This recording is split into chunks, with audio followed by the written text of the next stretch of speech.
యూపీలో జరిగినటువంటి ఒక దారుణమైనటువంటి ఘటన, అమానవీయ ఘటనకు సంబంధించిన వివరాలు ఇప్పుడు నేను చెప్పబోతున్నాను. అయితే నేను చూపించబోయే వీడియో కొంచెం మిమ్మల్ని బాధించవచ్చు. అది చూసిన తర్వాత అయ్యో పాపు అంటూ మీ హృదయం ద్రవించవచ్చు. కాబట్టి ముందే మీకోసం ఒక చిన్న హెచ్చరిక నేను ఇస్తున్నాను. ఇక డీటెయిల్స్లోకి వెళ్తే, యూపీలో అత్తపై కోడలు దాడి చేసినటువంటి విధానం, ఆవిడ్ని ఇష్టారీతిన కొట్టినటువంటి విధానం ప్రేక్షకుల్ని, చూసే వాళ్ళ గుండె ద్రవించేలా చేస్తుంది. తల్లితో కలిసి అత్తను చితకబాదింది ఆ మహిళ. జూలై 1న గజియాబాద్లోని గోవిందపురంలో ఈ ఘటన చోటు చేసుకుంది. అత్తను కింద పడేసి అత్యంత దారుణంగా ఆవిడ జుట్టు పట్టుకొని కొట్టినటువంటి విధానం మనం చూస్తున్నాం. న్యాయం కోసం ఆ అత్త పోలీసులను ఆశ్రయిస్తే, సుదేశ్ దేవి అనేటువంటి అత్త పోలీసులను ఆశ్రయిస్తే తనకున్న పరిచయాలతో కనీసం కేసు కూడా బయటకు రాకుండా కోడలు అడ్డుకున్నట్లుగా తెలుస్తుంది.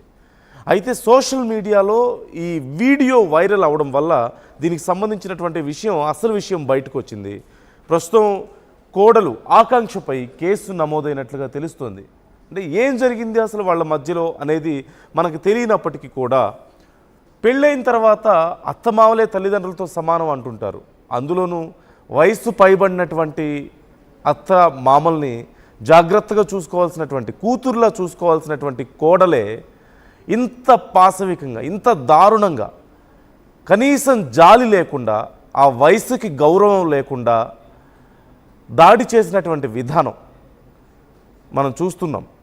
ఒక క్రూర మృగంలాగా ఆ అత్త మీద, ముసలి అత్త మీద దాడి చేసినటువంటి విధానాన్ని మనం చూస్తున్నాం. ఆ దారుణానికి సంబంధించి ఆ పక్కన వీడియో తీస్తూ ఉంది ఆ యువతి తల్లి. అయితే సీసీ కెమెరాలో రికార్డ్ అయినటువంటి వీడియో బయటకు వచ్చిన తర్వాతే అసలు విషయం బయటకు వచ్చింది.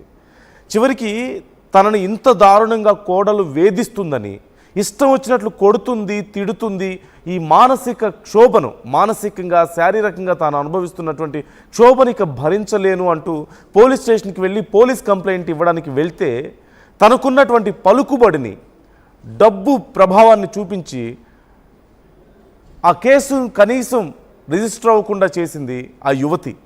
కేసు బయటికి రాకుండా చేసింది. చివరికి అక్కడ ఉన్నటువంటి సీసీ కెమెరా వీడియో బయటకు వచ్చిన తర్వాత కానీ కేసును పోలీసులు రిజిస్టర్ చేయలేదంటే అర్థం చేసుకోవచ్చు పరిస్థితి ఎంత దారుణంగా ఉందో. ఖచ్చితంగా ఆ అత్త కేసు పెట్టడానికి వెళ్ళినప్పుడు కేసు రిజిస్టర్ చేయని వాళ్ళ మీద కూడా చర్యలు తీసుకోవాల్సిన అవసరం ఎంతైనా ఉంది. ఇంత దారుణంగా వ్యవహరించినటువంటి ఆ కోడల మీద కఠిన చర్యలు తీసుకోవాలి. ఈ అంశానికి సంబంధించి నా కొలీగ్ కళ్యాణ్ మనతో జాయిన్ అవుతున్నారు. ఫుల్ డీటెయిల్స్ తెలుసుకుందాం. కళ్యాణ్, ఆ వీడియో ఆల్రెడీ చూస్తున్నాం. ఎంత దారుణమైనటువంటి పరిస్థితి ఆ అత్తకు ఉందో మనం చూస్తున్నాం. డీటెయిల్స్ ఏంటి అసలు, అంటే ఏం జరిగింది, ఈ గొడవ కారణం ఏంటి అనే వివరాలు ఏమైనా తెలిసే అవకాశం ఉందా మనకి? అలాగే ఈ వీడియో సోషల్ మీడియాలోకి వచ్చిన తర్వాత కేసు నమోదైనట్లుగా తెలుస్తుంది. రెస్పాన్స్ ఎలా ఉంది? వీడియో మీద ప్రజలు ఎలా రెస్పాండ్ అవుతున్నారు? నందు, ఇది జూలై 1న గోవిందపురం అని చెప్పి గజియాబాద్ లో ఉన్న ఒక ఏరియాలో ఈ విజువల్ ఈ ఘటన జరిగింది. యాక్చువల్ గా డీటెయిల్స్ లోకి వెళ్తే అత్త పేరు వచ్చేసి సుదేశ్ దేవి అండ్ కోడలి పేరు వచ్చేసి ఆకాంక్ష ఒక software engineer, work from home చేస్తుంది. వాళ్ళ అబ్బాయి కూడా వర్క్ చేస్తున్నాడు. ఆయన వేరే ప్లేస్ లో వర్క్ చేస్తున్నాడు. సో ఆకాంక్ష ఇంట్లో నుంచే వర్క్ చేయడం వల్ల రెగ్యులర్ గా అత్త మామతోని ఆకాంక్ష గొడవ పడేది అండ్ ఆమె టార్చర్ చేయడము కూడా జరుగుతుండేది. సో సుదేశ్ దేవి మళ్ళీ ఆకాంక్షతో మాట్లాడడానికి వాళ్ళ ఇంటి ముందే, అంటే వాళ్ళ మెయిన్ డోర్ ముందే మెట్ల దగ్గర ఈ డిస్కషన్ స్టార్ట్ అయింది. ఆకాంక్ష వాళ్ళ తల్లి కూడా అక్కడే ఉండడం మనం గమనించవచ్చు విజువల్ లో. సో ఆకాంక్ష తల్లి వీళ్ళ ఇద్దరి మధ్యలో జరుగుతున్న సంభాషణని షూట్ చేద్దామని ఫస్ట్ ఆయన ఫోన్ తీసి వీడియో స్టార్ట్ చేయడం జరిగింది. దాన్ని సుదేశ్ దేవి దాన్ని ఎదుర్కోవడం వల్ల ఈ వాగ్వాదం అనేది కొంచెం పెరిగింది. ఆకాంక్ష చేయి చేసుకోవడము, ఆమె జుట్టు పట్టుకొని ఆ మెట్ల మీద లాగడము, మధ్యలో మన విజువల్లో చూస్తే ఆమె చేతిలో ఉన్న సామాన్లు పక్కన పెట్టి, చెప్పులు పక్కన పెట్టి విరుచుకుపడి ఆమెను కింద పడేసి లాగడం, ఇదంతా కూడా జరిగింది. సో ఇనీషియల్ గా దీన్ని పోలీసులు ఎవరు ఎఫ్ఐఆర్ ఫైల్ చేయలేదు. సుదేశ్ దేవి చాలా సార్లు పోలీస్ స్టేషన్కి వెళ్ళి ఆకాంక్ష మీద కంప్లైంట్ చేద్దామని ట్రై చేసినా కూడా అది వాళ్ళు పోలీసు ఎఫ్ఐఆర్ చేయలేదు. ఎఫ్ఐఆర్ చేయకపోవడం వల్ల ఇది కావీనగర్ పోలీస్ స్టేషన్ అని వస్తుంది గాజియాబాద్ లోని.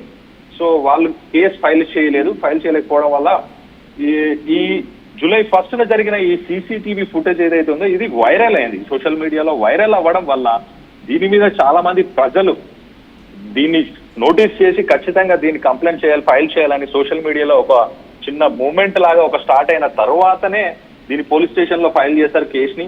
సుధీష్ దేవి అప్పుడు వెళ్ళి కేసు మళ్ళీ ఫైల్ చేయడం జరిగింది. ఫైల్ చేసిన తర్వాత మనం గమనించాల్సిన విషయం ఏంటంటే ఈమెకున్న పలుకుబడి కావచ్చు, డబ్బు కావచ్చు, వీటన్నిటి ఇన్ఫ్లుయెన్స్ ఇలా ఎంతమంది మిగతా వాళ్ళు ఇలాంటి సుధీష్ దేవి లాంటి అసలు ఇంకెంతమంది మన భారతదేశంలో కావచ్చు, ఉత్తరప్రదేశ్ లో కావచ్చు, ఎక్కడైనా కావచ్చు, వీళ్ళందరూ ఎంతమంది ఉన్నారు, వాళ్ళకి సీసీటీవీ ఫుటేజ్ బయటకు వచ్చింది కాబట్టి ఈ విషయం మీద జనాలు స్పందించారు కాబట్టి జరిగింది. కానీ మిగతా వాళ్ళ విషయంలో ఇలా బయటికి రాకుండా ఎంతమంది సైలెన్స్ అయిపోయి ఉన్నారో మనకు తెలియకపోవచ్చు. సిస్టమ్ కూడా ఇంకో పక్కన మనం చూస్తే సిస్టమ్ ఇలాంటి విషయాలని ఖచ్చితంగా వాళ్ళు ఇమీడియట్ గా యాక్షన్ తీసుకొచ్చిన ఇలాంటి విషయాలలో పోలీసు వ్యవస్థ కావచ్చు వీళ్ళందరూ కూడా సరిగ్గా పనిచేయకపోవడం అనేది కూడా మనం చాలా బాధించాల్సిన విషయము.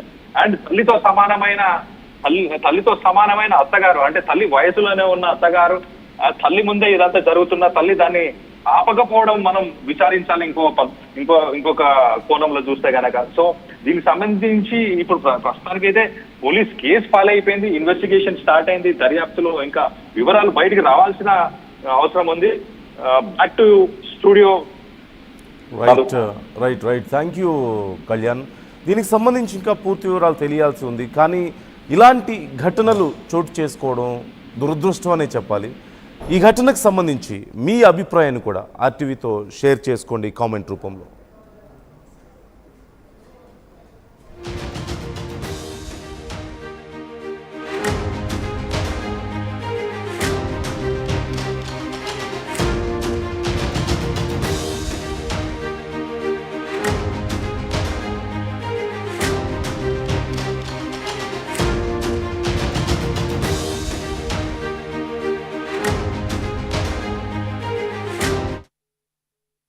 తెలుగులో న్యూస్ కి ఫాస్టెస్ట్ యాప్ ఇప్పుడు టోటలీ న్యూ అవతార్లో జస్ట్ 5 సెకండ్స్ లో కంప్లీట్ న్యూస్. సోషల్ మీడియాలో ట్రెండ్స్ కి one stop solution. Live TV app voice search option తో ఇప్పుడే డౌన్లోడ్ చేయండి లేదా అప్డేట్ అయిపోండి. యాప్ లింక్ డిస్క్రిప్షన్ లో ఉంది.